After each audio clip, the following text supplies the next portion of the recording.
ハツと呼ばれた人影が通りを一目散にかけていると、先ほどの店から出てきた二人の男が通りの脇にある大きな木の根元に座り込んで話している。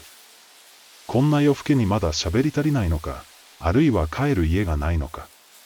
ハツは、彼らを気に留める余裕はなかった。というより見えていなかった。ただ、前に道が続いているかどうかだけを確かめられる程度にしか目を開いていない。全く速度を落とさずに男たちの前を通り過ぎたが、少し行ったあたりで急に頭を低くして、つまずきそうになるのを耐えながらも、ついにそのまま倒れ込んだ。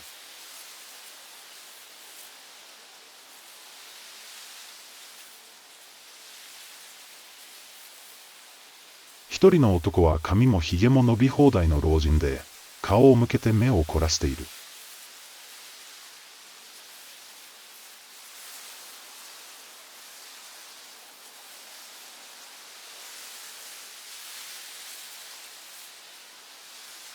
もう一人の男はまだ若そうだ。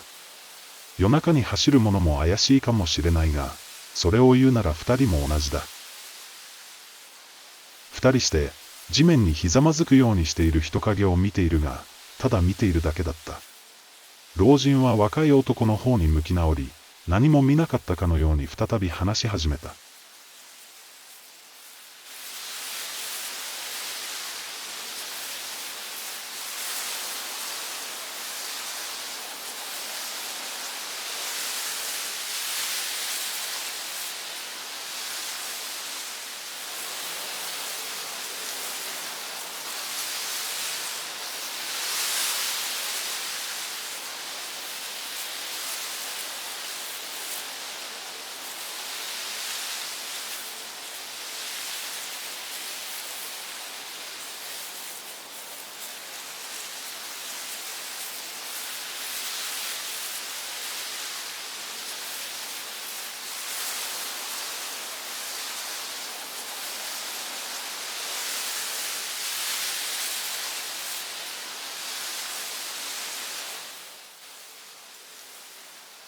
話が一段落したところで、老人が再び通りに顔を向けた。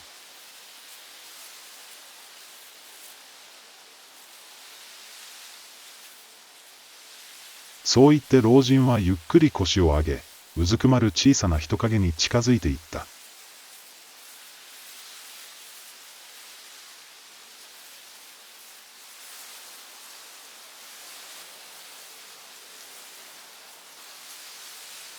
老人がうずくまった人影に歩み寄りながら声をかける。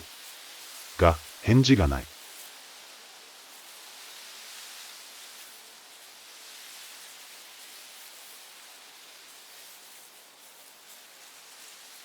どうやらそれは、右手で胸を押さえたまま苦しそうに細く息をしている。今まで気づかなかったが子供だ。顔が汚れているがよく見るととても幼い。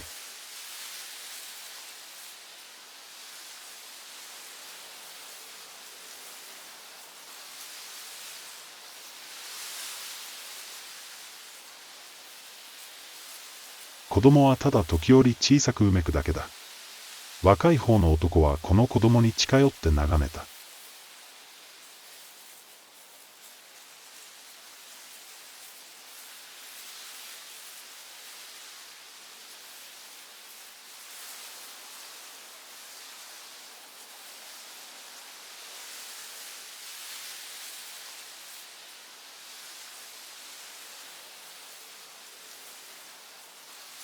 二人はしばらく黙って、ただ、眺めていた。